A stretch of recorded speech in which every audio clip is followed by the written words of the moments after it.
A doutora Débora De Lázares está aqui, claro, para falar de direito, para falar de benefício. Eu estou sabendo que o salário mínimo aumentou e qual será esse reflexo na vida do brasileiro, na vida do contribuinte, para você que já está pensando já encaminhando a aposentadoria, qual é o reflexo do salário mínimo sobre esse benefício tão sonhado? Salve, salve, doutora Débora. Olá. Boa tarde. Só com notícias boas, que maravilha! O aumento do salário mínimo. Vamos lá, vamos prestar atenção agora, né? Olá, feliz 2024, que Isso. tenhamos um excelente ano de muita prosperidade, de muitas alegrias. Isso. Que a gente possa aí idealizar e realizar muita coisa. Isso aí. Parabéns a todos, né, por mais um ano aí de muitas conquistas. De conquistas, né, com certeza. E mais uma conquista, vamos lá, né, vamos falar em conquista, salário mínimo, vamos, diga lá. Vamos lá, Nando, vamos falar um pouquinho sobre as informações atendentes a esse ano. O que está mudando, quais são as atualizações de dados. Então, cada fim de ano é feito um decreto onde a própria Casa Civil determina quais serão os valores novos, em especial do salário mínimo. Sim. Que é o nosso carro-chefe, né? Seria, na verdade, obviamente, o mínimo necessário para que uma família possa sobreviver e viver minimamente no Brasil. Então é feito essa política pública de atualização, e para o ano de 2024, esse salário mínimo ficou em R$ 1.412. Né? Então ele passa de 1.320 para R$ 1.412. Nesse mesmo decreto é estipulado o valor diário também do salário mínimo, ou seja, o valor diário mínimo é de R$ 47,7 e o valor horário é de 6,42 centavos. Esse é um decreto 11.864 que é feito bem no finalzinho do ano, lá em 27 de dezembro do ano passado. Baseado nessa informação que vem lá da Casa Civil, todos os outros órgãos públicos, em especial também o INSS, acaba atualizando, fazendo as suas portarias interministeriais para atualizar esses dados, trazer à população as referências novas de valores. Por exemplo, trazendo o salário mínimo de R$ 1.412, que é o novo salário mínimo, ele estabelece ele como padrão mínimo, alíquota mínima de contribuição, salário de contribuição mínimo, e também atualiza o teto, ou seja, até quanto pode ser pago também esse valor. Tá. Existe a atualização agora do teto, por ouvinte entender. A atualização do teto aumentou, né? O salário mínimo, tá. Aumentou o teto. Isso, ou Porém, seja, mínimo e máximo. Tá, mínimo e máximo. Porém, e agora? Porém, exatamente. Então, vamos lá, vamos com o porém agora. Vamos para os dados seguintes. Então, assim, essa alíquota, na verdade, ela então passa minimamente de 1.412, então de 1.300 para 1.412, e do teto de 7.507,49, ele passa a ser de 7.786,02 centavos. Então, a pessoa pode pagar sobre até esse valor, R$ 7.786,02. Então, o mínimo que ela pode pagar é 1.400 sobre 1.412 e 7.786,02. Aí depende do tipo de vínculo que ela tem, se ela é segurado empregado, se ela é empregada doméstica, se é trabalhador avulso, se é um servidor público também. Então, as obrigações sobre este recolhimento são do patrão lá, enfim, dependendo do vínculo que a pessoa tem. Ou quando ela é contribuinte individual, nosso antigo autônomo, ela tem que ficar de olho nessas referências de valores novos. Lembrando que daí esse pagamento ele é feito até o 15º dia do mês, enfim, para quem é o autônomo, e a folha de pagamento de fevereiro são pagos os valores de janeiro. Então, janeiro, é reparativo. Isso, então esse mês o pessoal pagou o que era de dezembro, então tá tudo certo. No mês próximo tem que reajustar, tem que olhar em relação a isso para valer a pena. Então eles são retroativos a 1º de janeiro, que são pagos, esses tributos todos, essas situações em fevereiro. Então a gente está divulgando agora para fevereiro fazer os pagamentos específicos.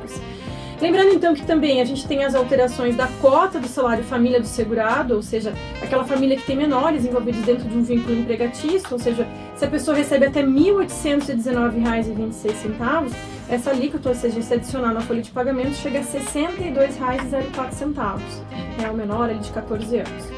E a renda mensal também para quem recebe o auxílio reclusão. O que é o auxílio reclusão? É o benefício pago aos seus dependentes, né? É um benefício considerado aos dependentes dos segurados de baixa renda, que são recolhidos em regime fechado e que não recebem remuneração da empresa e também não estão em gozo de nenhum auxílio doença ou pensão por morte, ou salário maternidade, aposentadoria ou abono de permanência e serviço. E também fica alterada para R$ 1.819,26. Ou seja, se ele receber até esse salário, ele é considerado baixa renda. Se ele for preso dentro desse aspecto, a família dele recebe um valor de R$ 1.412, que é o auxílio reclusão. Né? E além então disso, a gente tem aqui outras situações, né, que a gente chama os benefícios de prestação continuada, para quem recebe benefício assistencial, idoso, né, de baixa renda, ou pessoas com deficiência de baixa renda, também fica R$ 1.412. O pescador também tem os seus acréscimos aqui, dependendo se ele é patrão ou se ele, na verdade, trabalha, como estivador. E ele tem ali a alíquota de 1, 2 ou 3%, que são alíquotas específicas. Os aeronautas também têm as funções.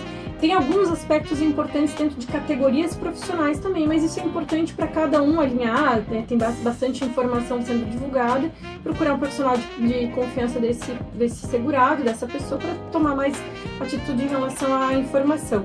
O que a gente faz aqui é dar um parâmetro geral para que as pessoas percebam que sim, ela tem que tomar atenção a isso, ela tem que olhar essas informações e buscar realmente qual a categoria dela, onde que ela se enquadra, né? E buscar referência em relação a isso.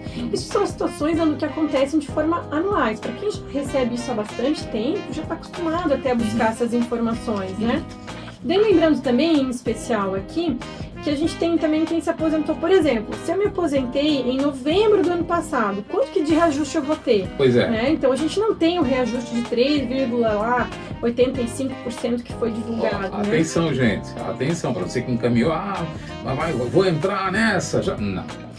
Exatamente, porque ele fica proporcional, na verdade, Nando. Como ele acabou de receber uma renda atualizada, ele não vai sofrer toda essa questão da atualização, porque ele já tem uma renda previamente atualizada. Ele já foi embutido toda essa questão dos percentuais de atualização. Então, ele vai receber, por exemplo, em novembro, 0,65% é aplicado para ele, já que o Índice Nacional de Preço ao Consumidor ele acaba sendo reajustado de forma proporcional para ele.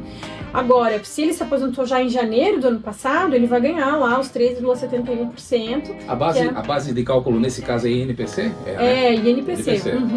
E aí ele calcula, na verdade, né, o que aconteceu em relação a isso. O salário mínimo ele é calculado em decorrência da inflação nos últimos 12 meses, né, até novembro mais ou menos, ele chegou a 3,85%. A mais 3 pontos percentuais. E aí eles fazem essa relação com o crescimento também do produto interno bruto do país. Até o PIB está entrando na história com a gente, presta atenção. Baseado nisso, é calculado os índices nacionais de preço ao consumidor, que ficou em 3,71. Né? Então, assim, a inflação chegou a 3,85. Os índices que são aplicados aqui, escolhidos por legislação, é o Índice Nacional de Preço ao Consumidor, está lá no dispositivo legal isso. E aí eles aplicam conforme a legislação. Certo. Né? Então, assim, o que a gente traz aqui é a informação sobre enquadramento dos segurados.